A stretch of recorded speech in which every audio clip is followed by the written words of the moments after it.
just what happened to my dad could happen to any one of us. It could be a bad neighbor, a bad business deal, but local governments, federal government, foreign government, a natural disaster where you find yourself without a place to live, on the run, not knowing where you're going to work, sleep, eat, and people need to realize that. And I think the story pulls the reader in that way that you really can. You're not only empathizing with my dad, you feel like you're him going through what he's going through. Welcome to Be Bold Branding, where we discuss the power of differentiating yourself through your own unique story and standout personal brand. What happens when a physician becomes the keeper of history? Today, we're diving into the powerful intersection of family legacy and historical preservation. Meet Dr. Rob Wolf, who, while maintaining his medical career, embraced an equally vital role, transforming his father's autobiography into the critically acclaimed book, Not a Real Enemy. This cloak-and-dagger adventure follows his father Ervin's journey through antisemitism, danger, and ultimately hope during the Holocaust and the Hungarian Revolution of 1956. While Rob grew up aware of his father's story, it wasn't until after his mother's passing that he fully committed to sharing this fantastic and inspiring story with the world. Join us as we explore how preserving one man's fight for freedom creates an enduring testimonial to human resilience, family love, and facing adversity with dignity. Dr. Wolf, welcome to Be Bold Branding. Thank you for having me. I appreciate it. I was really looking forward to this podcast, so thanks for having me. Yeah, we've definitely been looking forward to this one. Israel is very dear and near to our hearts, and I know there's a lot of message here for us to try to unpack in a short amount of time. So we're going to hit as many of these highlights as we possibly can. You want to give the listeners some, like, a little bit of a background, your personal background, and you know what led you into medicine quickly, and then what led you into doing this really amazing life goal that you've achieved. Well, we'll start with the punchline. My dad became an OBGYN and delivered 10,000 babies in the Detroit area. And growing up as a kid, that's all I really wanted to do, other than being a wide receiver for the Detroit Lions, or a point guard for the Detroit Pistons, or maybe a sports announcer or Batman.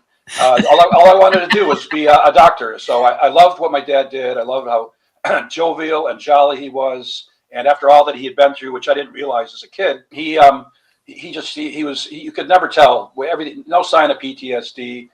Never really, he enjoyed occasional cock, never drank, never went to drugs, never cigarettes, anything like that. My mom too, they became Holocaust educators. So I grew up in that environment in Detroit. I was one of 3 Jewish people in my high school, 40% African American. Never felt anti-Semitism there. There was bullying, and there was picking on each other, but it was mostly because of size or immaturity or whatever the case may be, being in the wrong place at the wrong time. But it never felt like anti-Semitism. So it taught me a lot about tolerance. And by the time I was a senior in high school, got out of there and had a lot of friends. Don't you hate that? That's always the case. College and med school. You leave as a senior, and you got all these new friends that you meet the last few months of the visit and of the time there, and then you lose track of them, unfortunately. So I went to Tufts University, fortunately, for undergrad at University of Michigan Medical School. Seems like a long time ago, 9 years all in for that with the internship, and I just retired from 35 years of radiology. Fortunately, I did a year internship at Boston University affiliate. I did my radiology at Brown and my neuroradiology at Yale. So now I'm 30, my indentured servantry time is up, and it was time to make a living. So it was probably about that time that I read my dad's story for the first time. Didn't think much of it. He was on a manuscript, paper and pencil to typewriter to computer to manuscript, and I didn't think much of it except for his first escape, his first of 4 escapes.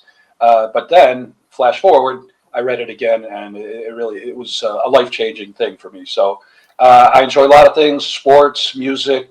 I'm a foodie. I'm into nutrition, fitness, golf, history, education, travel.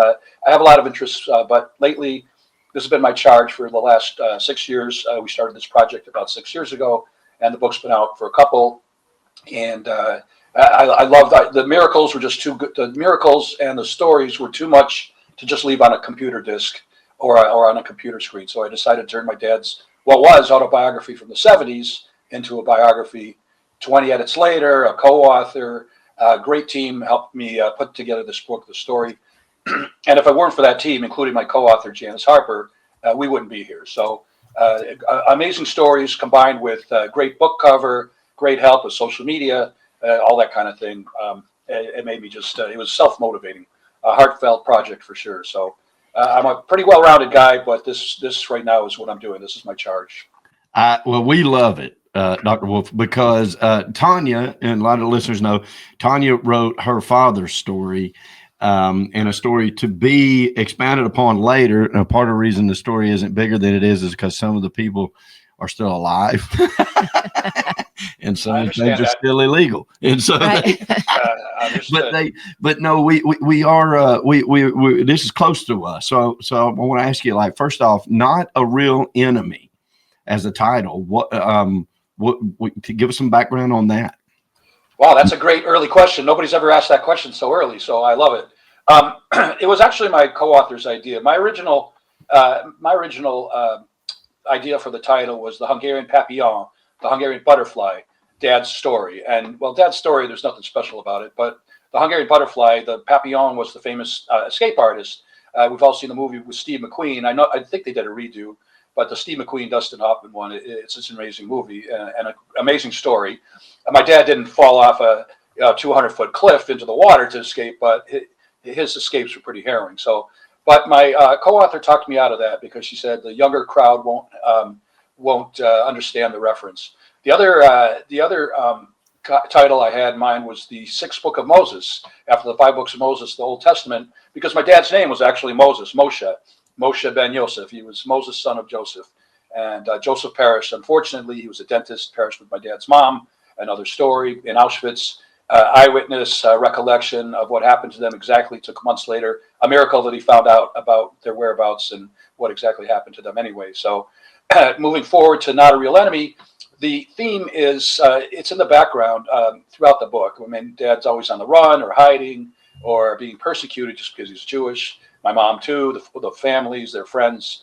And so that's part of it. And then we call the chapter Not a Real Enemy when my dad, before his 4th escape, right after the Hungarian Revolution in 1956, which not a lot of people know about, in which my parents were frontliners.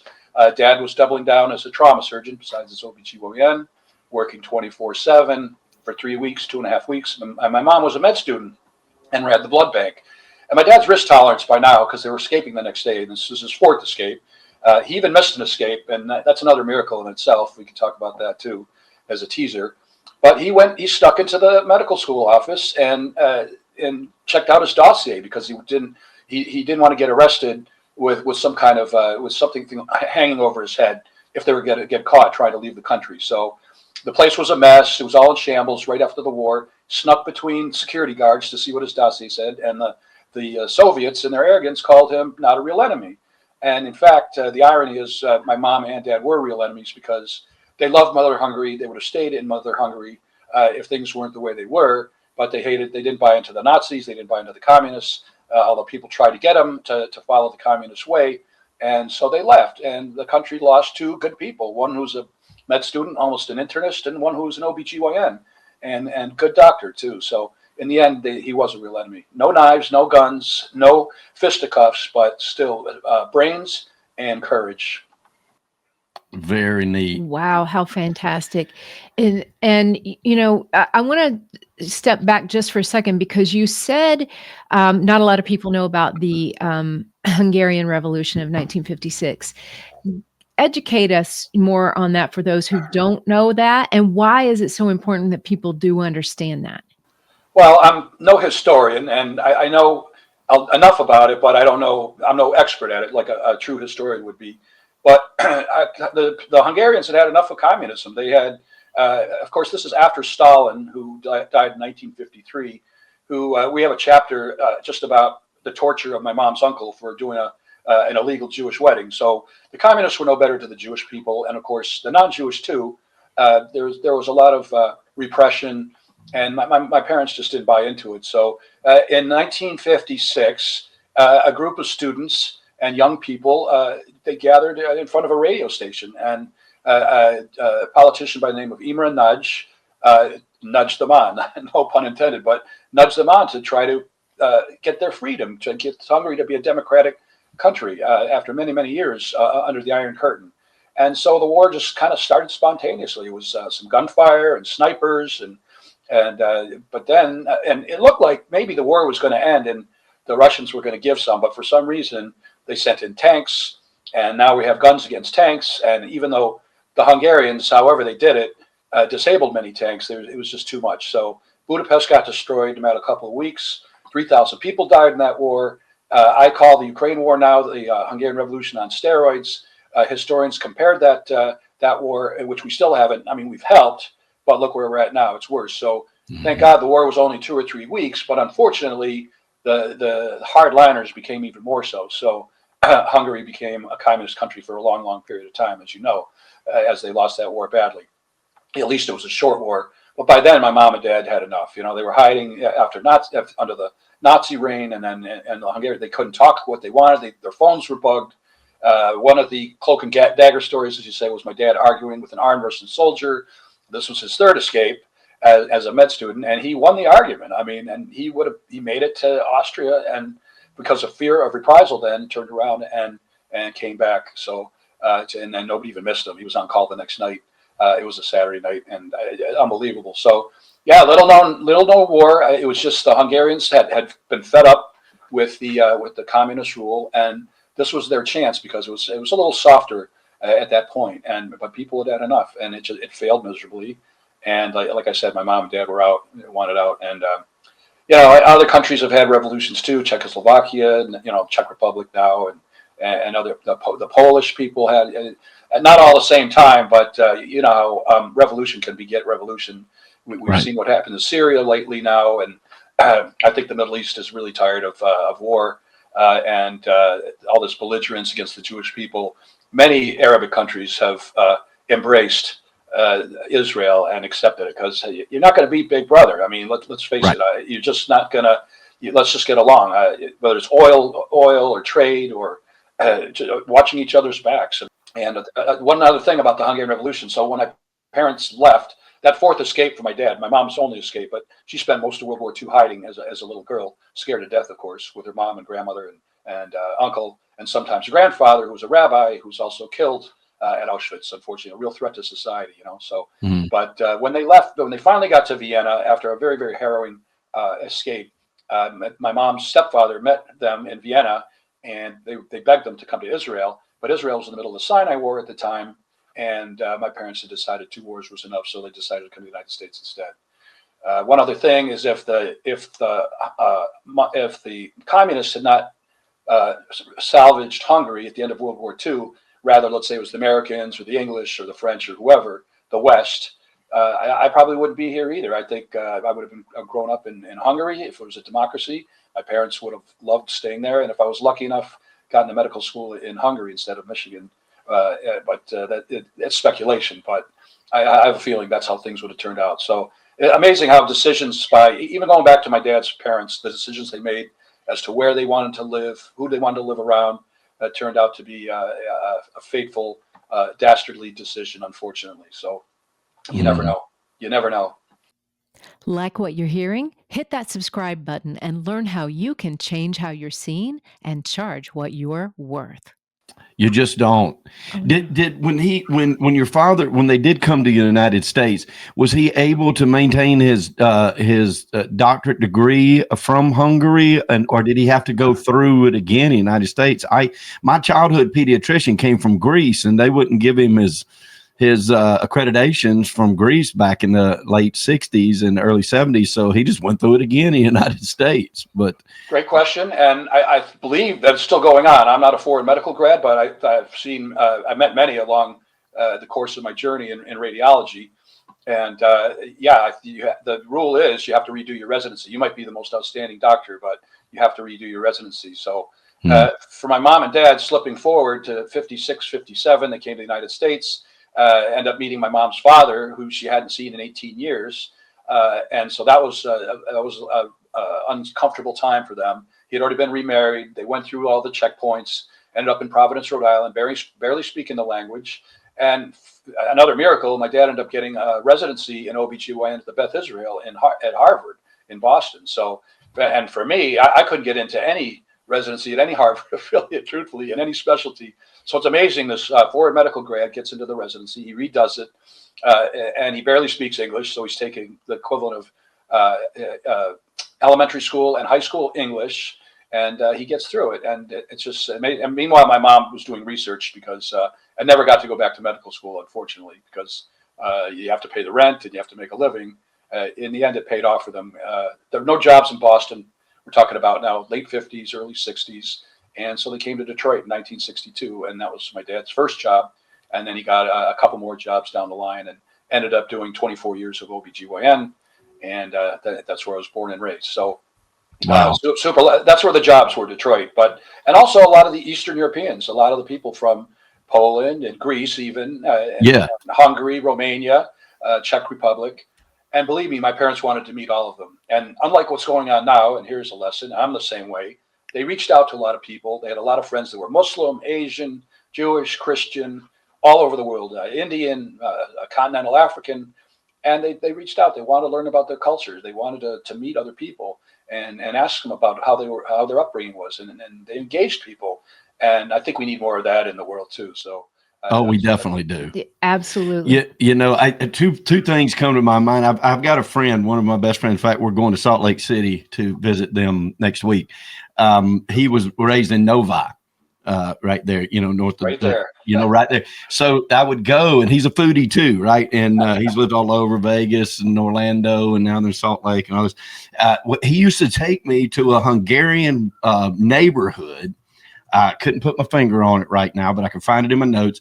And it was a restaurant. It was a house, and these people lived in the upstairs, and in the basement and the living room they served food, especially Friday, Saturday, and then Sunday. And we would go in there and, you know, eat stuffed cabbage and dill pickle soup. And I mean, we absolutely loved it. And it was a restaurant. They charged us for it, but it was like eating in their living room. And it's one of the things about Detroit that I remember so great because it is a very inclusionary area in like a lot of cities in the United States, and like we all need to be. You know? It sure is. I've probably eaten there, but I don't have a good memory. So, but my parents had plenty of Hungarian friends, and that was their specialty. You know, how could I not be a foodie? Both my mom and dad were foodies themselves.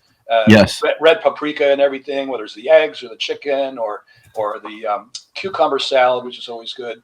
It gives me fond memories of growing up. It was always a pleasure to visit my parents' house when I could. Even in med school, I tried to save one weekend a month to go see them. And it was so nice just sitting in the kitchen, and they made me eggs and with some Hungarian sausage and the whole 9 yards. So, and my dad used to do the barbecue. He used to do the Hungarian goulash parties. He had a tripod spit out in the back. He'd wear his gypsy bandana, sweating over the thing. You could smell the food for miles. And he'd have 2 consecutive parties. Like one would be all his Hungarian friends and Jewish friends from outside of the community, and the other would be, say, his doctor companions and the local neighbors, and you couldn't have enough people there. So I loved all that they invited so many people for that. So very cultured and kept their culture over many years. So it's a well thought out point, and not just Novi. I mean, Eastern side, the Grosse Pointe and Roseville, Mount Clemens, where I grew up, Ann Arbor, Detroit itself. There's also Little Mexico in Detroit, and you know, the makeup's changed. There's Greektown in Detroit. It's changed. I mean, it went bankrupt, and maybe it needed to. But Detroit, it's still going strong. All the sports teams are going strong. So I can't figure all that out. But I'm proud. You know, I'm proud to be from there. Of course. So it's a testimony to resiliency. You know, and it sounds like your mom and dad clearly were a part of that kind of spirit that made it that way, and that's a huge takeaway, I think. And you know, people who haven't been to Israel, that don't realize how inclusionary it really is, especially Jerusalem, right? And because you have so many different cultures and so many different backgrounds and so many from all over the world, space. And they all have their little space, they all have their little quarter, they all have their little section, right? And everybody's welcome in those sections, and it's really people don't realize in a lot of ways it's a picture of what the world should look like. It's a great point, and you know, I can't stress that enough. That I was there also the year before the attacks, and I never felt safer. There's military everywhere, which I'd like to see more of in the United States. It might be a little scary at first, but I would feel safer when I do Holocaust Museum and synagogue book presentations, which I've done quite a few. It's one thing to sit in your place or in your studio and do a podcast. It's another thing to do a live exposed book presentation, especially about this sensitive topic. But you're right, the integration was amazing. I went with Tufts, the Tufts alumni group, so it was really nice and organized, really well done, top shelf. But the 2/3 of the trip was visiting Muslim sites and Christian sites. And it was a wonderful experience. And then the last third in Jerusalem was the Wailing Wall and synagogues and King David's tomb and on and on. King David's all the exposure now, the digging that they're doing now. Those were just all amazing. And you're right, the integration was unbelievable. And not just the people that live there, the tourists from all over the world. I'm going to say, and I've said this just a few minutes ago, that they say every Jewish person should visit Israel, but I say everyone should visit Israel and learn what tolerance is really about. The Gaza notwithstanding, it's always a handful of guys that ruin it for everybody. The Osama bin Ladens, the Saddam Husseins, the Hitlers, the Pol Pots. It's always one guy who ruins it for everyone. 99% of us want to travel. We want to raise a family properly, educate them, go to Israel or wherever. So that's unfortunately it's a handful of guys that make us have to do this so that we could just recruit people to be in the right corner and make sure that they realize the parallels of now, some of which now and versus say the 30s in Europe with the rise of fascism. Yeah. Dr. Wolf, what would be the number one thing that you would hope your readers would take away from this book? Well, exactly what we've been saying. I mean, the themes, and we talk about this in the book presentation, integrity is a big theme, determination, hope, fear, loneliness, how to fight that, resilience, of course, and ultimately redemption with my dad delivering babies. Now, obviously, it doesn't bring back his family or the millions of people died in World War II. And we talk about 6 million Jews, but it was 50 million people that died in that war. Right. And it wasn't just Jewish people, people that hid them, homosexuals, disabled, the very old, the very young, and not including the Pacific and our soldiers. By the way, 500,000 American Jews fought in World War II, so including my mom's boyfriend. Well after he moved to the U.S. Before my parents did, obviously, and they were dating well after my dad passed away, by the way. So it wasn't, but and just what happened to my dad could happen to any one of us. It could be a bad neighbor, a bad business deal, a bad local government, federal government, foreign government, a natural disaster where you find yourself without a place to live, on the run, not knowing where you're going to work, sleep, eat, and people need to realize that. And I think the story pulls the reader in that way that you really can. You're not only empathizing with my dad, you feel like you're him, going through what he's going through. So another thing is pivot. If you're bored with your life, if you're unhappy, if you don't like what you're doing, go part-time, do something else, give back to the community, write a book, share your story, a poem, an opera, volunteer somewhere, whatever the case may be. In my case, I'm trying to educate people about the Holocaust through my own little corner of it after reading my dad's story. And it was inevitable. They did the story as though they knew I would do this, not having been a writer 6 years ago. And don't you hate it when your parents are right? Yeah. Yes. Our parents, we're lucky our parents are still alive, and they're still right. God bless them. Yeah. God bless. They're still enjoy right every moment. My dad would say, enjoy every moment. That's what he used to I love with that. his Hungarian accent, and he meant it. And now I know why, so. And if I did clean up my plate on my table, the dinner table, my dad would, even it was, pork and beans, whatever the case may be, my dad, he would finish off the plate. No food got wasted. I'm kind of like that now. And again, I see why that he was like that. I mean, when you don't know how much food you're going to get and you're in a forced labor camp or on the run, I get it. It doesn't take much to realize the value of how important food is. Oh, that's for sure. And my first love was being an auctioneer, right? So that's my first love. It's still a craft that I practice even today.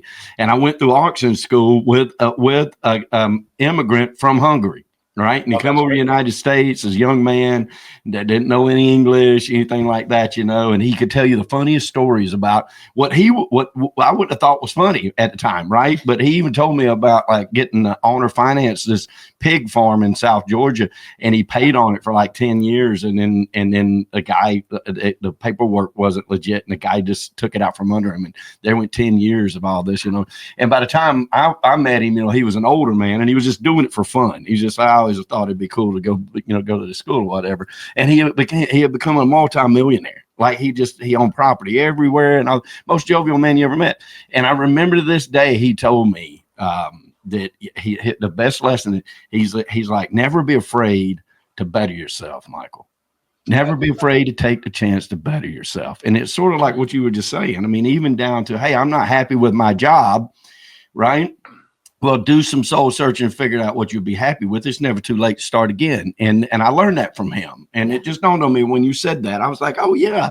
I was like, how you stay jovial after all this stuff like that? He goes, I've never been afraid to take a chance to better myself. No doubt. I couldn't say it better. And, and concentrate more on family. So besides the volunteer, enjoy your family. Life is short. It's our only commodity. It's not real estate. It's not stocks, bonds, mutual funds, gold, crypto. It's our time. Yep. Here. It's valuable. The other thing is, I'm tired of this right and left in our politics and people complaining about our government. Realize you got to vote, and we're lucky to have that. And we don't have the police and the military pointing the guns at me and you. They're pointing the guns at our whoever enemies we have. And as long as they're protecting me, I feel okay. But don't take that for granted. Every day, if I see somebody in the military, a policeman, a security guard, ambulance driver, EMT, I thank them for their service. So, amen. It's and don't take that for granted, because the Nazis were horrible, the communists were horrible. You don't have to look farther than Ukraine to see what is still. Russia may or may not be communist, but they sure don't seem.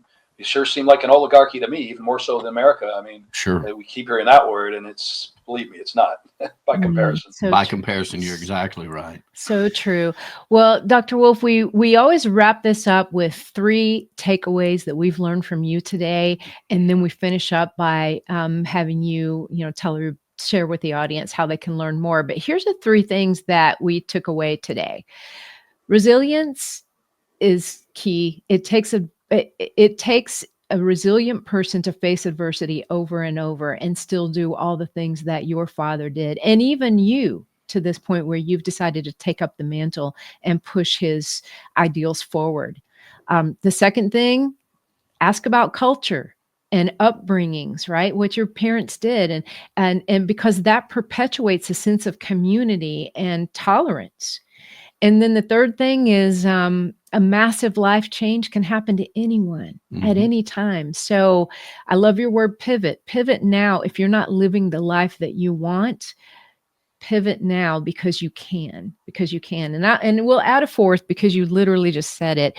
Thank the people that protect you every day. Thank your soldiers. Thank your first responders. Thank the people that are on the front lines on our behalf every single day. And it has been such an honor to have you on this show. And I know I speak for both of us when I say, please come back and share more of your story. I would be honored. I'd be honored. So, vector is the other word, pivot or vector. If you're into physics, but change it up. I agree. So Thank you. I'll be honored to be on again.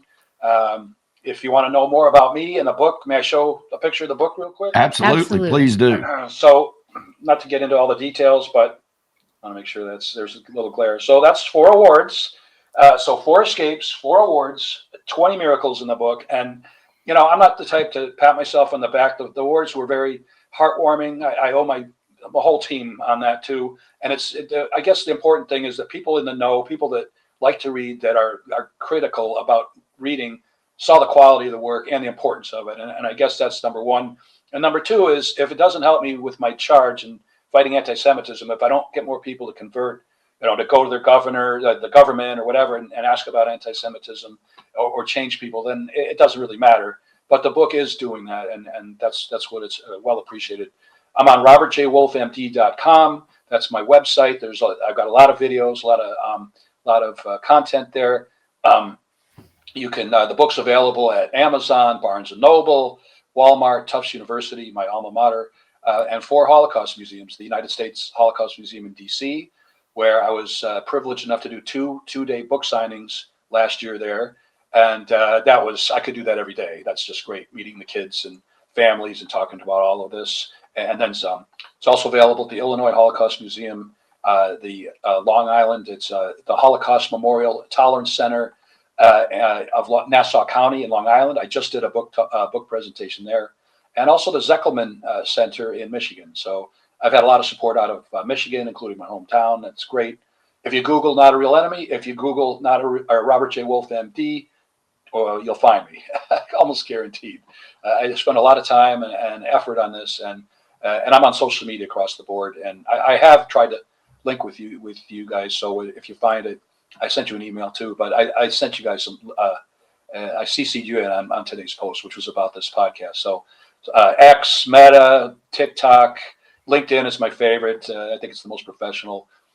Instagram, I'm missing one. Blue Sky, I just started with that. So, YouTube. YouTube channel too. I have a YouTube channel, and I get help with that too, believe it or not. And it's good stuff.